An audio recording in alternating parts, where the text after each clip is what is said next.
जिस देश में चाय हर गली नुक्कड़ पर मिल जाती है, वहाँ चाय की फ्रेंचाइज खोलना आखिर कितना सक्सेसफुल आइडिया है। दोस्तों, पिछले कुछ दिनों से इंटरनेट पर कई सारे ऐसे वीडियोस वायरल हो रहे हैं जिनमें लोग एमबीए चाय वाला के फ्रेंचाइज ओनर प्रफुल्ल बिल्लोरे को गालियां देते नजर आ रहे हैं और उन्हें फ्रॉड कंसीडर कर रहे हैं। प्रफुल्ल के खिलाफ 28 से भी ज्यादा एफआईआर की जा चुकी हैं और देश भर में उनके कई सारे आउटलेट्स बंद हो चुके हैं। लेकिन सवाल यह है कि जिस प्रफुल्ल बिल्लोरे को कुछ महीनों पहले तक लोग अपनी इंस्पिरेशन माना करते थे, वो आज लोगों की आंखों में इतना खटक क्यों रहे हैं? एमबीए चाय वाला सच में एक फ्रॉड है या फिर सिर्फ एक फेल्ड बिजनेस मॉडल का नतीजा? क्या इस पूरी कंट्रोवर्सी के बीच प्रफुल्ल को जेल भी जाना पड़ेगा? आज के इस वीडियो में हम सभी बातों को डिस्कस करने वाले हैं। दोस्तों, सबसे पहले तो मैं यह क्लियर कर देना चाहता हूं कि ये वीडियो एमबीए चाय वाला के ऑनर प्रफुल्ल पर कोई पर्सनल अटैक नहीं है, बल्कि आज हम सिर्फ इनके बिजनेस मॉडल को एनालाइज करने वाले हैं और इसके फेल होने का कारण ढूंढने वाले हैं। तो दोस्तों, प्रफुल्ल जब 14 जनवरी 1996 को एमपी के धार में पैदा हुए, तब वो एक मिडिल क्लास फैमिली से बिलोंग करते थे। और जैसा कि एक टिपिकल मिडिल क्लास फैमिली में होता है, उनके पेरेंट्स भी चाहते थे कि वो पढ़ लिख कर कोई अच्छी सी जॉब कर लें। लेकिन प्रफुल्ल हमेशा से ही बिजनेस करने और एंटरप्रेन्योर बनने का सपना देखा करते थे। 20 साल की उम्र में वो कैट के एग्जाम में फेल हो जाते हैं और उन्हें अपने करियर का पहला मेजर सेटबैक मिलता है। प्रफुल्ल एमबीए करने के लिए आईआईएम अहमदाबाद जाना चाहते थे, जो कि उनके पिता का भी सपना था। लेकिन फैमिली प्रेशर की वजह से उन्हें एक प्राइवेट कॉलेज ज्वाइन करना पड़ जाता है। पर यहाँ पर प्रफुल्ल का पढ़ाई में बिल्कुल भी मन नहीं लगता है और इसी को देखते हुए वो कॉलेज छोड़ देते हैं। अब दोस्तों, आपको बता दूं कि प्रफुल्ल इस दौरान मैकडॉनल्ड्स में भी जॉब कर रहे थे, लेकिन उन्हें वो काम कुछ खास पसंद नहीं आता और इसी वजह से करीब 50 दिनों तक मैकडॉनल्ड्स में काम करने के बाद वो अपनी जॉब छोड़ देते हैं और आईआईएम अहमदाबाद के पास ही एक चाय का स्टॉल खोल लेते हैं। अब पहले दिन तो उन्हें 1 रुपए की भी कमाई नहीं होती है, लेकिन दूसरे दिन वो 300 रुपए कमा लेते हैं और इस तरह से प्रफुल्ल बिल्लोरे का चाय का बिजनेस शुरू हो जाता है। धीरे धीरे वो पॉपुलर होने लगते हैं और उनकी सेल्स हजारों में पहुंच जाती है। अब प्रफुल्ल इसका फायदा उठाते हैं और सोशल मीडिया पर भी अपनी अच्छी खासी ब्रांड आइडेंटिटी बना लेते हैं। साथ ही साथ वो एमबीए चाय वाला का फ्रेंचाइज बिजनेस भी शुरू कर देते हैं, जो कि स्टार्टिंग में बहुत सक्सेसफुल साबित होता है।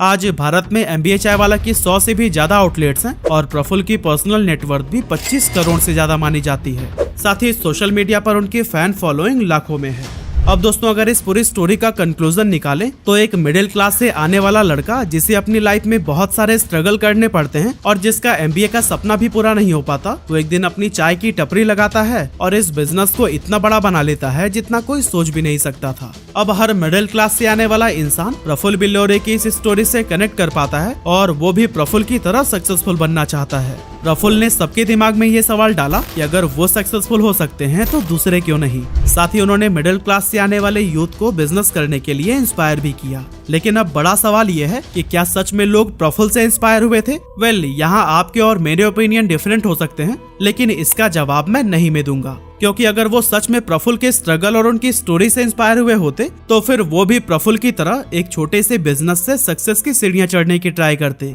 पर वो प्रफुल्ल के स्ट्रगल से नहीं, बल्कि उनके सक्सेस और उनके पैसे से इंस्पायर हुए थे। और दोस्तों, यहीं पर प्रफुल्ल लोगों के सामने 2 ऑप्शंस रखते हैं, जो कि मिडिल क्लास से आने वाले यूथ को और भी कंफ्यूज कर देता है। प्रफुल्ल कहते हैं कि या तो आप खुद उनकी तरह स्ट्रगल करते रहें या फिर उनकी फ्रेंचाइजी लेकर पहले दिन से ही कमाई शुरू कर दें। और दोस्तों, ह्यूमन साइकोलॉजी यही होती है कि हम हमेशा आसान रास्ते को ही चूज करते हैं और यहाँ पर भी लोगों ने ऐसा ही किया। लोगों ने बिना सोचे समझे बैंक से लाखों का लोन उठाया और एमबीए चाय वाला की फ्रेंचाइज को खरीद लिया।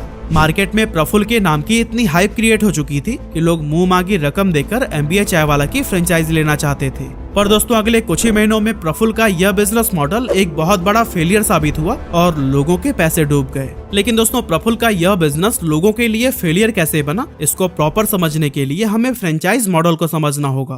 तो दोस्तों, अगर हम बात करें फ्रेंचाइज मॉडल की, तो ये 4 टाइप्स के होते हैं। पहला होता है कोको, यानी कि company owned company operated model. इसमें कंपनी फ्रेंचाइजी को ऑन भी करती है और उसके ऑपरेशंस भी कंपनी के हाथों में ही होते हैं, मतलब कि किसी भी थर्ड पार्टी का यहाँ कोई रोल नहीं होता। दूसरा है कोफो, यानी company on franchise operated model, जहां फ्रेंचाइजी की ओनरशिप तो कंपनी के पास होती है, लेकिन वो उसे किसी थर्ड पार्टी को ऑपरेट करने के लिए देते हैं। तीसरा है फोको, यानी franchise owned company operated model, जिसमें फ्रेंचाइज ओनर उस आउटलेट का मालिक होता है, लेकिन वहाँ के सारे ऑपरेशंस खुद कंपनी हैंडल करती है। और दोस्तों, वही चौथा और आखिरी मॉडल होता है फोफो, यानी कि franchise owned franchise operated model. इसमें कंपनी एक फ्रेंचाइज ओनर को अपनी ब्रांड आइडेंटिटी, लोगो और ऑपरेशनल ट्रेनिंग प्रोवाइड करती है और इसके बदले में एक फिक्स्ड पैसे चार्ज करती है। उसके बाद से फ्रेंचाइज का पूरा जिम्मा उसके ऑनर पर ही होता है और कंपनी उसके प्रॉफिट या लॉस की कोई जिम्मेदारी नहीं लेती। और दोस्तों MBA चाय वाला की फ्रेंचाइज भी फोफो मॉडल पर ही वर्क करती है। MBA चाय वाला अपने अंडर 3 टाइप्स की फ्रेंचाइजी ऑफर करती है, जिसमें 150 स्क्वायर फीट की जगह के लिए कियोस्क मॉडल, 300 से 400 स्क्वायर फीट के लिए डाइनिंग मॉडल और 700 से 800 स्क्वायर फीट की जगह के लिए लॉन्ज मॉडल। अब एक कियोस्क मॉडल की कॉस्ट जहां 10 से 15 लाख होती है, तो वहीं लॉन्ज मॉडल की टोटल कॉस्ट करीब 40 लाख रुपए तक आ सकती है। इसमें कंपनी फ्रेंचाइज ओनर को आउटलेट रेडी करके देती है और उन्हें रॉ मटेरियल और मशीन्स भी प्रोवाइड करती है। अब जैसा कि मैंने आपको बताया कि MBA चाय वाला की फ्रेंचाइजी लेने के लिए कई सारे लोगों ने बैंकों से लाखों का लोन उठाया और आज वही लोग हैं जो कि सोशल मीडिया पर वीडियोस डालकर आरोप लगा रहे हैं कि MBA चाय वाला एक फ्रॉड है। पर दोस्तों यहाँ पर अगर आप गौर से देखेंगे तो यहाँ गलती प्रफुल्ल की नहीं बल्कि उन लोगों की है जिन्होंने बिना सोचे समझे मार्केट की हाइप को देखते हुए MBA चाय वाला की फ्रेंचाइजी को खरीद लिया था। MBA चाय वाला के बिजनेस मॉडल में पहले दिन से ही फ्लॉस थे, लेकिन लोग उन्हें समझ ही नहीं पाए। अगर प्रफुल्ल का यही बिजनेस चाय की बजाय कॉफी, बर्गर या फिर पिज्जा का होता तो शायद ये इतनी बुरी तरह से फेल नहीं होता, लेकिन प्रॉब्लम खुद चाय के बिजनेस में थी। दोस्तों, हम भारतीयों के लिए चाय बहुत आम सी चीज है और हम में से ज्यादातर लोग 2 से 3 बार तो चाय पीते ही होंगे। अब हमारे घर में अगर कोई मेहमान आता है तो उसे हम चाय नाश्ता कराते हैं, न कि कॉफी या पिज्जा खिलाते हैं। लेकिन वहीं दूसरी तरफ अगर आप अपनी गर्लफ्रेंड के साथ डेट पर जा रहे हो या फिर फैमिली के साथ कोई रेस्टोरेंट में बैठे हो तो फिर आप चाय पीने के बारे में तो बिल्कुल भी नहीं सोचेंगे। एक्चुअली ह्यूमन साइकोलॉजी दुनिया की हर चीज को 2 तरीके से देखती है, एक है नीड और दूसरी है वांट। नीड यानी कि वो चीजें जो हर इंसान की बेसिक जरूरत होती है, जबकि वांट्स वो चीजें हैं जिन्हें हम पाना चाहते हैं या एक्सपीरियंस करना चाहते हैं। अब नीड और वांट की साइकोलॉजी ये है कि नीड की डिमांड जितनी ज्यादा होती है उसकी सप्लाई भी उतनी ही सरप्लस है। हम में से ज्यादातर लोग अपनी नीड्स को आसानी से पूरा कर लेते हैं और इसीलिए हम इन चीजों को सीरियसली नहीं लेते। वहीं वांट्स की डिमांड तो ज्यादा होती है लेकिन सप्लाई उतनी ज्यादा नहीं होती। यही वजह है कि लोग ऐसी चीजों को लग्जरी मानते हैं और उनको खरीदने के लिए ज्यादा पैसे खर्च करने के लिए भी तैयार रहते हैं। अब दोस्तों, जब भी हम कभी कॉफी पीने के लिए स्टारबक्स जाते हैं या फिर बर्गर खाने के लिए मैकडॉनल्ड्स, तो फिर वहाँ हमें एक प्रीमियम एक्सपीरियंस मिलता है।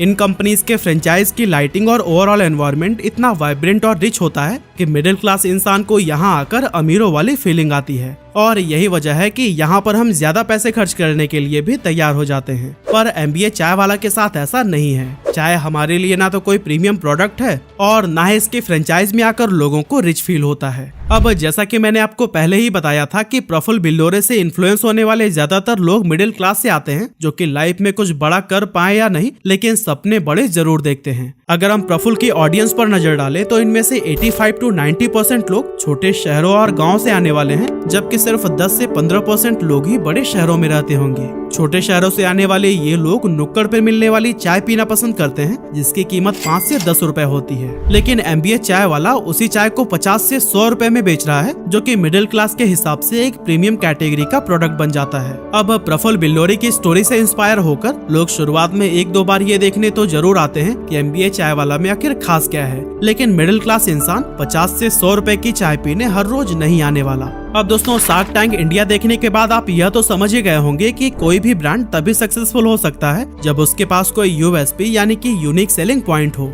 सिंपल वर्ड्स में कहूँ तो जब भी किसी ब्रांड के पास कुछ ऐसा होता है जो कि उनके कॉम्पिटिटर्स के पास नहीं है, तो लोग अपने आप ही उस ब्रांड की ओर अट्रैक्ट होने लगते हैं। लेकिन दोस्तों, चाय के बिजनेस में क्या USP हो सकती है? और कोई सेम टेस्ट की चाय 10 रुपए की जगह कैफे में आकर 50 रुपए की क्यों ही पिएगा? MBA चाय वाला के पास सिर्फ एक ही USP है और वो है प्रफुल्ल बिल्लोरे और उनकी स्टोरी। मतलब कि MBA चाय वाला की पूरी ब्रांड आइडेंटिटी ही प्रफुल्ल की पर्सनल ब्रांडिंग से जुड़ी हुई है और ऐसे बिजनेसेस लॉन्ग रन में सक्सेसफुल नहीं हो सकते। अब अगर हम इसे एक एग्जांपल से समझें तो MRF के स्टिकर वाले बैट की पहचान सचिन तेंदुलकर और उनके शानदार खेल से है, लेकिन अगर वहीं जसप्रीत बुमराह MRF के बल्ले से खेले तो फिर उसमें कोई भी इंटरेस्ट नहीं लेगा। सेम हमें MBA चाय वाला के फ्रेंचाइज के साथ भी देखने को मिलता है। प्रफुल्ल बिल्लोरे के चेहरे के साथ तो इनकी आउटलेट्स चल जाती है, लेकिन लॉन्ग रन में फ्रेंचाइज ऑनर इसे प्रॉफिटेबल नहीं बना पाते हैं। सोशल मीडिया पर वीडियोस बनाकर MBA चाय वाला के फ्रेंचाइज ऑनर प्रफुल्ल को अब्यूज कर रहे हैं और उन पर आरोप लगा रहे हैं कि उन्होंने ज्यादा प्रॉफिट के सपने दिखाकर लोगों को इन्फ्लुएंस किया और उनके साथ फ्रॉड किया है।